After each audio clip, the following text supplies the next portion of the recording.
1. నానమ్మ ఈరోజు ఏం రోజు నీకు తెలుసా? ఎందుకు తెలియదురా బంగారు తల్లి, ఈరోజు నీ పుట్టినరోజు. ఈరోజు నా పుట్టినరోజుకి పార్టీ చేసుకుందామా, డబ్బులు ఇద్దామా అని అన్నారు. కానీ నానమ్మ, నువ్వు అమ్మా నాన్నలు నిన్ను ఓల్డేజ్ హోమ్కి పంపించాలని అనుకుంటున్నారంట. నీకు కూడా తెలిసిందా తల్లి? అందుకే నేను నాన్నకి చెప్పాను, నువ్వు ఎక్కడికి వెళ్ళడానికి వీల్లేదు. నా పుట్టినరోజు గిఫ్ట్గా నువ్వు మనందరం కలిసే ఉన్నాం. నువ్వు నాన్నకి చెప్పాను, ఇంత మంచి నాన్నని ఇచ్చినందుకు నానమ్మని ఎక్కడికి పంపించడానికి వీల్లేదు అని.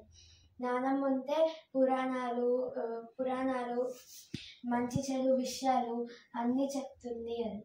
అందుకే నువ్వు ఎక్కడికి వెళ్ళడానికి వీల్లేదు. మనందరం కలిసిమెలిసి ఉన్నాం. ఎంత పెద్దగా అయిపోయావే తల్లి. తల్లిదండ్రులను, గురువులను, పెద్దలను, వృద్ధులను గౌరవించడం మన తరతరాల సాంప్రదాయం. దీనిని ఎప్పటికీ మర్చిపోకూడదు.